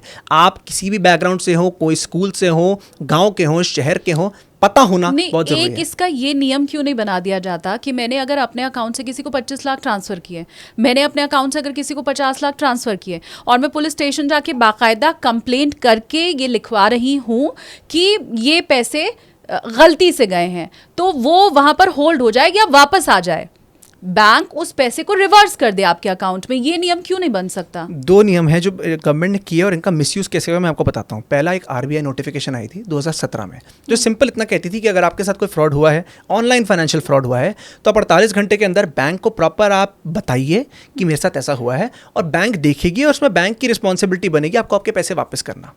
अब हुआ क्या, यहाँ पर कितने लोगों ने मिसयूज किया है कि जिनके साथ कोई फ्रॉड हुआ नहीं, वो बैंक के पास पहुंच गए, जी हमारे साथ तो फ्रॉड हुआ है, हमारे पैसे चले गए, आप दीजिए, और बैंक कहीं और से नहीं, बैंक को अपनी जेब से पैसे देने पड़ते हैं। तो जब ये फ्रॉड सामने आए तो इस नोटिफिकेशन में चेंज हुआ। अब रिसेंटली नोटिफिकेशन चेंज हुई है जहाँ वो कहते हैं कि आपको साबित करना पड़ेगा कि आपकी यहाँ पे आपकी, पहली बात, आपकी गलती नहीं थी, दूसरा अगर गलती थी तो उन सर्कमस्टेंसेस में ऐसा था कि आप मजबूर हो गए पैसे ट्रांसफ़र करना। तो ये तो पहली नोटिफिकेशन हो गई। दूसरा, अभी रिसेंटली यूपीआई फ्रॉड्स की वजह से एक लिमिट लगा दी गई है 1 लाख रुपए। 1 लाख रुपए से ऊपर आप नहीं भेज सकते हैं। देखिए ये सारी, जब कोई, ये 1 लाख रुपए वाली कब लिमिट लगी है? ये कुछ टाइम ये हो गए, 2-3 महीने हो गए इस बात को, कि आप 1 लाख के ऊपर नहीं, एक बार में नहीं कर सकते, बार बार करने कर सकते हैं, बट क्योंकि इतने फ्रॉड्स हो रहे थे, 15, 20, 30 लाख लोग एक गो में ट्रांसफ़र करते थे, तो आप एक बार में एक बार करिए, so that at least damage control हो सके। लेकिन ये जो सारे आपके सवाल हैं, ये सवाल हैं सिर्फ, ठीक है डिजिटल अरेस्ट है, कल फाइनेंशियल फ्रॉड था, जो फसाद की जड़ है, फसाद की जड़ हमारा एक नेचर है, इंसानों का नेचर, कि ऑनलाइन वर्ल्ड में आप ट्रस्ट करने बैठते हैं, आपको लगता है कि ऑनलाइन वर्ल्ड में सब कन्वीनियंट है। देखिए ना इस केस में क्या हुआ, कोई पुलिस वाला, हमने एक बार भी नहीं सोचा कि हाँ पुलिस वाला क्या हमें पकड़ सकता है, नहीं पकड़ सकता। मैं विक्टिम की गलती नहीं ढूंढने की बात कर रही हूँ, लेकिन आप चूंकि एक्सपर्ट हैं तो आप उसमें विक्टिम की गलती ढूंढने की कोशिश कर रहे हैं। मुझे एक बात बताइए आप अक्षर जी, जमाने से लोगों के घरों में चोरियां हो रही हैं और वो उनकी गलती से ही हो रही हैं। जब ये सब नहीं था, बैंक नहीं था, डिजिटल हम पैसे नहीं भेजते थे, ऑनलाइन नहीं था, तो वो होता था कभी जी छत से चोर आ गया, कभी होता था कुंडी खुली छोड़ करके सो गए, कभी होता था घर लॉक करके गए तो किसी ने आया और वो पूरा आपका लूट के ले गया। तो अब फिर तो वही वाली बात हो गई कि आप इंसान की गलती ढूंढ रहे हैं। तो क्या इस केस में आपकी बातें जितना मुझे सुन के समझ आया कि सावधानी ही बचाव है? सावधानी, आपने जो एग्जांपल दिया है, देखिए मैं ये नहीं कहूँगा सिर्फ विक्टिम की गलती है, जो पूरा इन्होंने बताया कि जहाँ बैंक है, बैंक देखिए बैंक की रिस्पॉन्सिबिलिटी बनती है आपसे पूछना कि जी आप ये इतने पैसे ट्रांसफ़र क्यों कर रहे हैं। इनके केस में शायद हुआ, बैंक ने इनसे पूछा और इनके पास जवाब था क्योंकि क्रिमिनल्स ने इनको ट्रेन किया था कि आप ये जवाब दीजिए, लेकिन बैंक ने दूसरी बार नहीं पूछा। दूसरे इतना बड़ा अमाउंट, आई थिंक कितना 80 लाख कितना है, 158 lakh from one bank and 25. इतना बड़ा अमाउंट। देखिए हर जगह लूप होल है। मैं ये नहीं कह रहा सिर्फ विक्टिम की गलती, बाकी सब ठीक है। I have to say one point. This 58 lakh, पर ये जो 58 lakhs जो गए जहाँ गए हैं, it is in RBI bank and somewhere in Bihar के कोई जगह पे बैंक में, स्टेट बैंक में ही गए, हाँ SBI में। एंड वहाँ पे उस बंदे का एक करंट अकाउंट खोला 5,000 से। एक 5,000 वाला करंट अकाउंट में 58 लाख पहुँचता है। Should the bank not think of something about it, hold it on, let us just check it और समथिंग। इतना फास्ट कैसे ये स्प्रेड हो जाते हैं। पहला विक्टिम, दूसरा बैंक रीचेकिंग प्रॉपर। देखिए क्योंकि प्रोसेस है ना, विक्टिम के यहाँ से अगर पैसे चले भी गए तो बैंक के पास आए, बैंक से ही दूसरे के पास जाएगा, तो बैंक के पास पूरी पावर्स हैं। और ऐसा नहीं हर केस में नहीं होता, बहुत बार केसेस में बैंक इंटिमेट करता है। जैसे मैम ने बताया कुछ केस हमने देखे हैं जहाँ बैंक ने बोला है कि मैम ये जो आप इस अकाउंट में ट्रांसफर कर रहे हैं ये तो कोई नया अकाउंट है, तो उससे शायद विक्टिम अलर्ट हो जाए कि अच्छा, फिर सोचने में मजबूर हो जाए। तीसरा, चलिए आप पैसे भी चले गए, सब कुछ हो गया, बची पुलिस, इन्वेस्टिगेटिंग अथॉरिटीज़ कि जी अब करना क्या है। अनफॉर्चुनेटली हमारे देश में अब तक इतने कुछ हैं जो बिल्कुल कॉम्पिटेंट है, बट सारे पुलिस ऑफिसर्स आप अगर जाएंगे, आपको क्या लगता है कि वो पहले एक साइबर कंप्लेंट पे ध्यान देंगे या कोई नॉर्मल कंप्लेंट पे ध्यान देंगे? साइबर पुलिस तो अलग है, साइबर पुलिस अलग है, साइबर पुलिस अलग है, लेकिन जो रेशियो ऑफ बंदे वर्सेस केस, उसमें ज़मीन आसमान का फ़र्क है। और साइबर जो बंदे हैं, जैसे कि मैंने कहा, कम है। आप जो कोई भी नॉर्मल बंदा होता है वो अपने नॉर्मल थाने में जाता है कि सर मेरे साथ ऐसा हुआ है, वो थाने का पुलिस ऑफिसर अनफॉर्चुनेटली ट्रेंड नहीं है। जब तक वो कुछ ट्रेंड होता है तब कुछ नया कुछ आ जाता है, कॉन्स्टेंट ट्रेनिंग रिक्वायर्ड है। और चौथा सबसे महत्वपूर्ण, अब हम बोलते हैं सरकार, कुछ नहीं हो तो सरकार, अच्छा सरकार ने पीछे कुछ चीज़ें की भी हैं कि 1000 स्काइप अकाउंट्स माइक्रोसॉफ्ट के कोलैबोरेशन से बंद करवाए हैं जो डिजिटल अरेस्ट में हैं। लेकिन ये सब चीज़ें तो आज डिजिटल अरेस्ट है, कल कुछ नया हो जाएगा। अगर आप मेरी माने तो कोर लेवल पे एजुकेटेड होना कि देखिए ये सब हो सकता है, इसका बहुत महत्वपूर्ण जो है पॉइंट है। लेकिन coming to the first point, जो विक्टिम है, मैं क्यों विक्टिम के पीछे इतना बोलता हूँ, आपने तिजोरी का एग्जांपल दिया। अगर आपके घर में चोरी होती है अनफॉर्चुनेटली, लेकिन आपने अपने घर की खिड़कियाँ सारी खुली रखी हुई हैं और तब चोर आके आपका चोरी करता है और आप पुलिस वाले के पास जाती हैं, तो पुलिस वाला तो यही कहेगा ना आपने खिड़कियाँ खुली क्यों रखी। इस केस में हम लोग जो इतना ट्रस्ट करते हैं, डेटा इधर उधर बांट के बैठते हैं, ये किसी तिजोरी को खोलने के बराबर ही है। तो हर पार्टी की कहीं ना कहीं गलती ज़रूर है, और जब तक ये चारों पार्टीज मिलजुट कर एक पेज पर नहीं आएंगी तब तक इसका समाधान नहीं मिल सकता। अभी की सिचुएशन में मैं क्या मान के चलूं, मैम के पैसे मिलेंगे वापस? मैम के पैसे अनफॉर्चुनेटली मैं इसकी गारंटी बिल्कुल नहीं दूंगा। क्यों? क्योंकि इकलौता केस अभी नहीं है, इतने केसेस हैं और उनको भी ट्रैक करना। मेन बात ये नहीं कि इनको पैसे नहीं देने, मेन बात है ट्रैक करना। देखिए हमारा कानून इतना कहता है किसी बंदे को तभी पकड़ सकते हैं जब तक कोई एविडेंस हो। अब इतना बड़ा अमाउंट है, उसको इतने छोटे छोटे अकाउंट्स में ट्रांसफर कर लेना, आप मानेंगे नहीं। 1 करोड़, हमने पीछे केस देखा, इसमें कितना, हाँ 1.5 करोड़ किसी बंदे के गए हैं, वो इस हद तक छोटे छोटे अमाउंट्स में ट्रांसफर की कि 100 रुपये तक की ट्रांजैक्शन हुई है। 1.5 करोड़ को आप 100 रुपये में डिवाइड करेंगे, कितने अकाउंट्स हैं, किसको पकड़ेंगे? यही तो टैक्टिक है कि जिसमें आप उनको पता है हमें कोई पकड़ नहीं सकता, आप एविडेंस कहाँ से लाएंगे? नहीं, पर मैम आपको पता है पाकिस्तान का कोड क्या है? वहाँ से फ़ोन अगर आए तो वहाँ का कोड क्या है, आपको मालूम है? नहीं? नो। इंडिया का पता है कोड? जैसे इंडिया का +91 जो कोड है हमारा, ये मालूम है? आगरा के जिस केस की मैं बात कर रही हूँ उसमें पाकिस्तान से फ़ोन आया था और पाकिस्तान का कोड था 92 उस पे, लेकिन पाकिस्तान का कोड ये है, ईरान का कोड ये है, इराक का कोड ये है। अगर मेरे पास ब्रिटेन से फ़ोन आएगा तो इंग्लैंड का कोड ये कितने लोगों का मालूम होता है? मैं कितनी चीज़ें पढ़ने बैठूंगी? मैं आपको वही बोल रहा हूँ, आपको पढ़ने की ज़रूरत नहीं है। मैं आपको नहीं बोल रहा आपको कानून पता होना चाहिए, मैं आपको ये नहीं बोल रहा आपको ये सब टेक्निकलिटीज़ और ये कोड पता होना, ये पॉसिबल नहीं है। प्रैक्टिकली पॉसिबल कुछ चीज़ें हैं। इंटरनेट पे कोई कुछ भी आपसे बोले, पहली बात कोई भी अथॉरिटी इतने कैजुअल फॉर्मेट वीडियो कॉल पे नहीं करेगी। और सबसे बड़ी बात सीबीआई, आपको क्या लगता है सीबीआई जैसी अथॉरिटी करोड़ों लोगों में आपको ही पकड़ा है उन्होंने? आपका ही केस इतना महत्वपूर्ण था, आपको थोड़ा दिमाग में लगाना पड़ेगा। दूसरा, चलिए आपको कानून नहीं पता, इतना तो पता है कि जब भी पैसे ट्रांसफ़र कर रहे हैं 2 बार सोच लीजिए क्या होगा, मैक्स टू मैक्स क्या हो जाएगा। आपको लग रहा है वो पकड़ लेंगे, उस वक्त देखिए बात होती है, उस वक्त आप कितने एजुकेटेड हैं, क्या बैकग्राउंड है, उससे फ़र्क नहीं पड़ता, आप डर इतने जाते हैं। हमने जो पीछे ये वर्धमान ग्रुप के जो चेयरमैन थे मिस्टर ओसवाल, उनके केस में क्या हुआ? उनका केस क्या था? उनके केस में सिर्फ इतना था कि अब इतने एक्सपीरियंस्ड हैं, पद्म भूषण एक्सपीरियंस्ड आदमी, सब कुछ पता है उनको पहले कॉल आता है कि हम सीबीआई से हैं, आपके खिलाफ ये अरेस्ट वारंट है। उनको फिर जैसे मैम के केस में हुआ, नकली चीज़ें भेजी गई, उनको भी नकली चीज़ें भेजी गई, वो कन्विंस नहीं हुए। हद तो तब पार हो गई जब उनको दूसरी कॉल पर एक सेटअप ऐसे क्रिएट किया गया कि ये कोर्ट रूम है, सुप्रीम कोर्ट का कोर्ट रूम है, कोई आदमी जो हमारे चीफ जस्टिस की तरह दिखता है वैसी गेटअप में आके बैठ गया और दूर से उनको वीडियो कॉल पर दिखाया जा रहा है कि देखिए आपके खिलाफ तो सुप्रीम कोर्ट में कार्रवाई शुरू हो चुकी है। अच्छा। तब जाकर वो मान गए और उन्होंने 7 करोड़ रुपए दे दिए।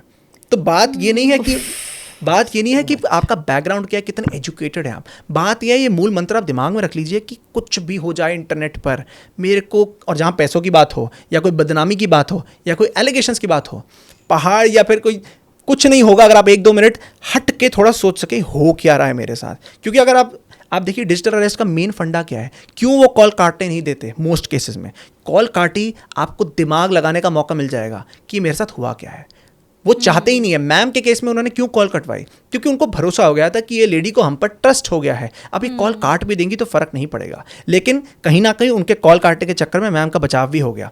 उस दौरान उनकी बेटी का कॉल आ गया उनको। तो डिजिटल अरेस्ट में इसीलिए नहीं किया जाता कि आप अपना दिमाग ना लगाएं। लेकिन कुछ भी हो जाए, मैं इतना ही बोलूँगा, ऑनलाइन स्पेस में आप किसी को ट्रस्ट ना करें, विश्वास करना ही घातक है। दूसरा, आप दिमाग में रखिए, आपको कोई लॉ, कुछ कोर्स लटने की ज़रूरत नहीं है, लेकिन अपना महत्वपूर्ण डेटा आप कहीं नहीं दे सकते। और जहाँ पैसे ट्रांसफ़र करने की बात आए, 2 बार सोचिए, कुछ नहीं होगा अगर आप 2 मिनट अलग से सोच के बैठेंगे तो।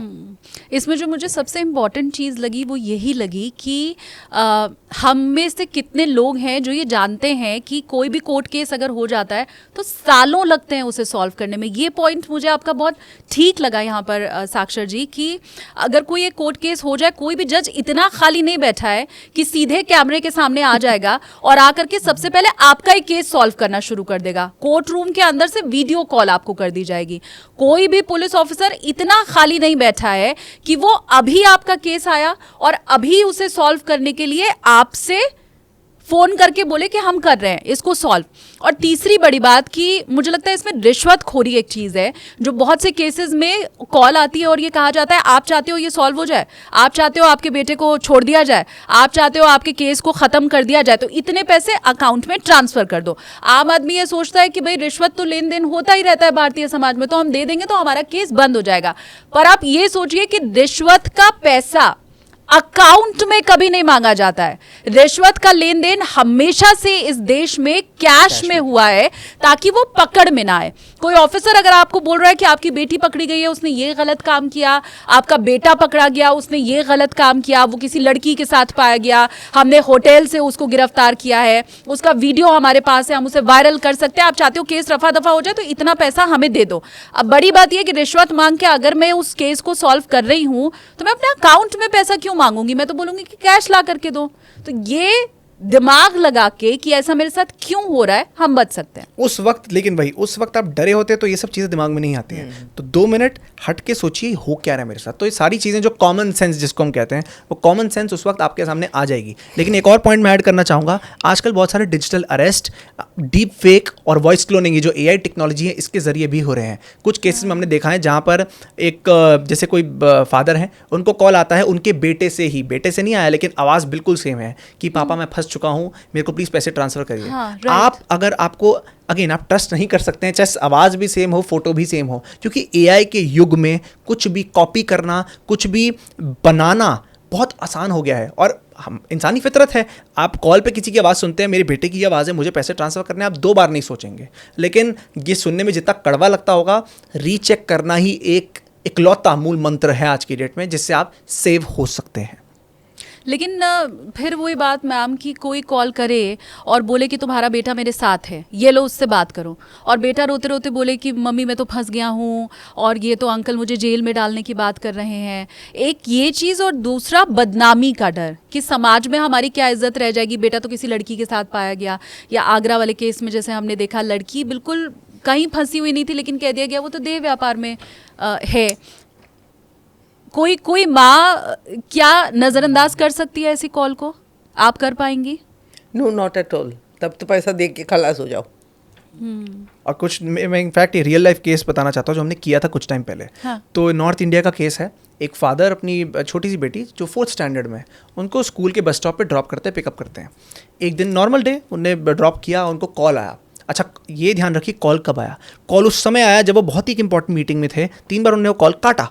चौथी बार जब आया तो उनको पता लगा अच्छा कुछ इंपॉर्टेंट हो सकता है। उन्होंने उठाया तो उन्होंने कहा कि हम ये किडनैपर्स हैं, हमने आपकी बेटी को किडनैप कर लिया है। अच्छा, उन्होंने अपनी बेटी से 5 मिनट तक बात की। अब आप बताइए एज अ पेरेंट, अपने चाहे 4th स्टैंडर्ड में ही हो बच्चा, फिर भी 5 मिनट काफ़ी होते हैं समझने के लिए कि ये मेरा बच्चा है या नहीं है। हाँ. वो कन्विंस हो गए और उन्होंने नेगोशिएट करने की कोशिश की, नहीं हुआ तो 15 लाख देने पड़े। जब उनको एक रैंडम लोकेशन मिली कि अच्छा आपने पैसे पे कर दिए, आप आके अपनी बेटी को ले जाइए, वापसी पे जब वो जा रहे थे उन्होंने सोचा मैं स्कूल की प्रिंसिपल को कॉल करता हूँ ये बताने के लिए कि ये सब हो रहा है, सो दैट दूसरे बच्चे बच सकें। जब वो स्कूल प्रिंसिपल को कॉल करते हैं वो हैरान हो जाते हैं, क्योंकि स्कूल प्रिंसिपल कहती है मैंने तो आपकी बेटी को 10 मिनट पहले देखा खेलते हुए बाहर।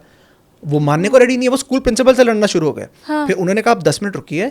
उन्होंने रियल बेटी को बुलाया, कॉल पर बात कराई, और जब वो रियल बेटी से कॉल पे बात कर रहे थे वो मानने को तैयार नहीं थे कि ये झूठ है, मैं कैसे मान लूँ, मैंने तो अभी बात की है। तो यहाँ पर जिसको हम वॉइस क्लोनिंग बोलते हैं, हाँ. AI सॉफ्टवेयर जो आज फ्रीली उपलब्ध हैं इंटरनेट पे, इनका इस्तेमाल करके किसी की आवाज़ बिल्कुल कॉपी की जा सकती है। जो आप इंस्टाग्राम पे देखते होंगे, अलग अलग सिंगर्स की आवाज़ में अलग अलग सिंगर्स गा रहे हैं, कुछ पॉलिटिशियंस गाना गा रहे हैं, कुछ क्रिकेटर्स गाना गा रहे हैं। ये हमें मजाक लगता है, लेकिन इस टेक्नोलॉजी का क्राइम्स में भी आराम से आजकल इस्तेमाल हो रहा है। और सैंपल निकालना तो बहुत आसान है। अभी तो अक्षर आप पॉडकास्ट में बैठे हुए हैं, आपकी पूरी मेरा आवाज sample निकाल रिकॉर्ड के हुई है, सकते सैंपल तो मिल गया उनको।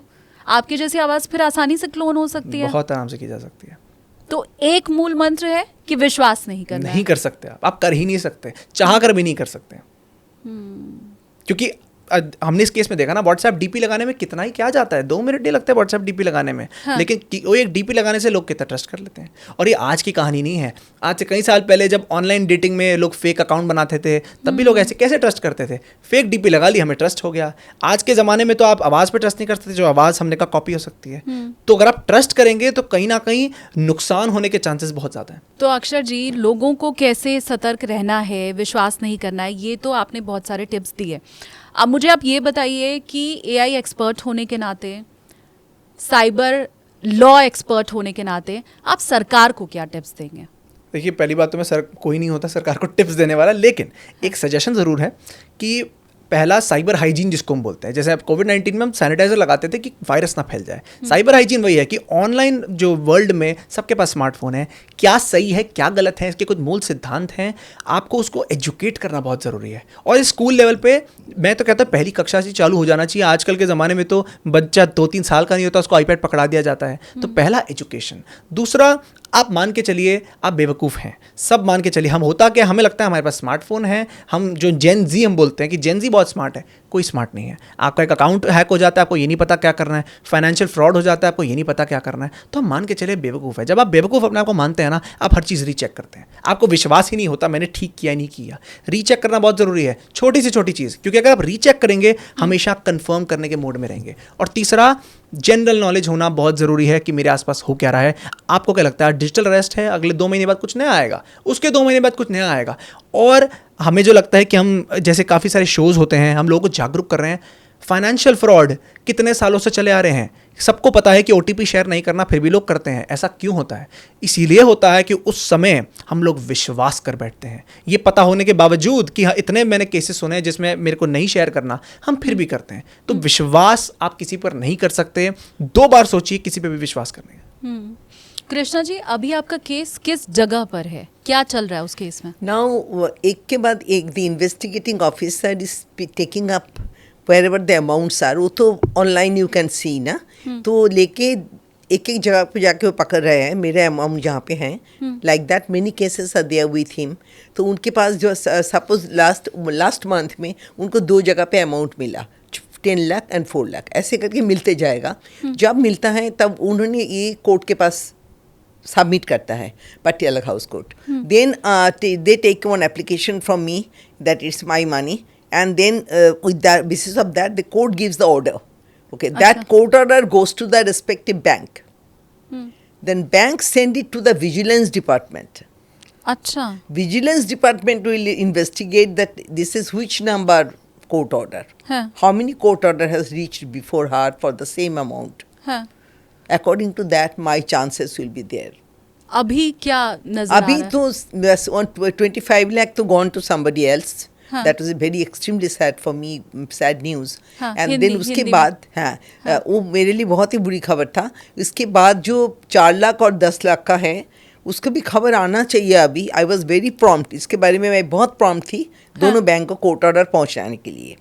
बट अभी तक कोई खबर नहीं आया, तो मुझे आई डोंट नो मुझे वो भी मिलेगा या नहीं मिलेगा. मैं इसमें एक चीज़ ऐड करना चाहूँगा. एक केस था जहाँ पर digital arrest normal case 20 lakh लिए गए, अब 20 लाख चले गए. तो वो इंसान क्या करेगा? सबसे पहले गूगल पे जाकर सर्च करेगा साइबर क्राइम सेल. उसको पहला लिंक जो मिला उस पर चला गया. प्रॉपर वेबसाइट थी, उन्होंने कांटेक्ट किया, बात हुई, उन्होंने उनके आधार डिटेल सब कुछ मांगे. करते हुए उन्होंने, वो नकली वेबसाइट थी. जो ये साइबर क्रिमिनल्स थे उनको पता था कि इस क्राइम के बाद ये गूगल पे जाएंगी, तो वहाँ पर नकली वेबसाइट बनाकर उसको सबसे ऊपर डाल के वो बंदा गया, उन्होंने कांटेक्ट किया इन्हीं साइबर क्रिमिनल्स को, और उनको लगा कि मैं साइबर क्राइम सेल की बात कर रहा हूँ. तो साइबर क्राइम सेल वालों ने, so called cyber crime cell वालों ने बोला कि अच्छा आपके 20 लाख आपको वापस मिल जाएंगे. ये बंदा खुश हो गया. 4 दिन बाद इनको फिर कॉल आता है उसी नंबर से कि अच्छा आपके 20 लाख तो मिल तो जाएंगे, लेकिन उसके लिए हमें आपका अभी का अकाउंट खाली करना पड़ेगा. तो उन भाई साहब के अकाउंट में 60 लाख थे, तो 40 लाख पहले, 15 लाख पहले चले गए, 20 लाख और चले गए इस सहानुभूति में, इस होप में कि आपको 20 लाख और मिलेंगे. और जब उनके साथ ये क्राइम हुआ वो शॉक हो गए, वो डर गए. मैं किस पे विश्वास करूं? मेरे को लगा जो पुलिस है वो पुलिस ही नहीं है, वो तो यही लोग निकले. मुझसे 15 लाख की पहले ठगी की थी, अब और 20 लाख की ठगी करती. तो ये चक्रव्यूह है, एक के बाद एक. और उनको पता होता है, वो मानसिकता से खेलते हैं, उनको पता होता है ये अभी मुसीबत में फंसेंगे तो ये क्या करेंगे, और वहां जहां क्या करेंगे वहां पर भी एक और नया जाल बिछाया होता है. I think this will be very good information public के लिए. एक ऐसे ही केस मेरे भी जानने वाले हैं जिनके साथ हुआ. एक लेडी है, उन्होंने पिज़्ज़ा ऑर्डर किया, और जैसा आपने बताया कि गूगल पे उन्होंने सिर्फ डाला, और डोमिनोज़ या पिज़्ज़ा हट कुछ भी, किसी भी कंपनी का उन्होंने नाम डाला, और गूगल पे जो पहली साइट थी उस पर उन्होंने क्लिक करके और ऑर्डर कर दिया पिज़्ज़ा ऑर्डर करने के बाद उधर से फ़ोन आया कि मैम डिलीवरी के लिए तो निकल चुका है बंदा, अब आपको क्या करना है, कैश पेमेंट नहीं हो सकता, कैश ऑन डिलीवरी नहीं है, तो आपको तो ऑनलाइन पेमेंट करना होगा. तो उन्होंने कहा मैं तो करती नहीं हूँ ऑनलाइन पेमेंट, मैं तो हमेशा कैश में मंगाती हूँ. उन्होंने कहा नहीं हमारा तो अभी सब ब्लॉक है, तो आपको कैश नहीं चलेगा, बंदा तो निकल चुका है और वो पहुँचने वाला है आपके घर के पास, तो आप ऑनलाइन ये ऐप डाउनलोड कर लो. तो उन्होंने ऐप का लिंक सेंड किया. महिला ने ऐप डाउनलोड किया, और डाउनलोड करने के बाद सारी इन्फॉर्मेशन तो आप दे ही देते हो ना जब कोई ऐप डाउनलोड करते हो. उन्होंने अपना मोबाइल नंबर, अपना नाम, घर का एड्रेस, वो सारी चीज़ें उसमें फिल की, और उसके बाद अकाउंट के सारे पैसे साफ. एक छोटी सी चीज़ है जहाँ पे ऐसे केस में पता लगाया जा सकता है. तो जो वेबसाइट होती है ना, इनको हम एक फिशिंग वेबसाइट बोलते हैं. जैसे ICICI बैंक है, ठीक है, छोटा सा एक लेटर हो सकता है, $I लगा दिया और $C लगा दिया, ये छोटी सी चीज़ हम देखते नहीं है. वही क्लू होता है ये पता लगाने का कि ये वेबसाइट रियल है या नहीं है. इस केस की जो मैं बात कर रहा हूँ, प्रॉपर लिखा था कि government cyber crime cell, but cyber crime में 2 C लगा रखे थे, CCY. तो वहाँ ऑब्वियसली नहीं इंसान इतना ध्यान रखता, छोटी सी डिटेल है, लेकिन ये छोटी सी डिटेल आपके इतने लाख बचा सकती है. बहुत शुक्रिया आपका साक्षर, इतना समय आपने निकाला, और मैम आपका भी वाकई थैंक यू, क्योंकि ज़्यादातर लोग ऐसे मामलों में सामने नहीं आते हैं, वो बताते नहीं हैं अपनी कहानी, लेकिन मुझे लगता है कहानी बता के ही हम लोगों को ज़्यादा अवेयर कर सकते हैं. आपकी जो स्थिति थी उस वक्त, आप जो सोच रही थी, जो आपके साथ घटित हुआ, ये सुनकर सीख लेना मुझे लगता है ज़्यादा आसान होता है. यही हमारी कोशिश भी थी.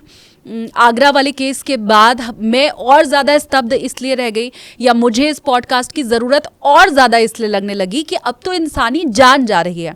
अब तो ये जो साइबर ठग हैं वो पैसों के साथ साथ जान तक लेना शुरू कर चुके हैं. तो अब हमें और ज़्यादा सचेत होने की ज़रूरत है, और ये जो सच्ची कहानियाँ होती हैं उसके ज़रिए आपको जागरूक करने की ज़रूरत है. बहुत शुक्रिया आप दोनों का.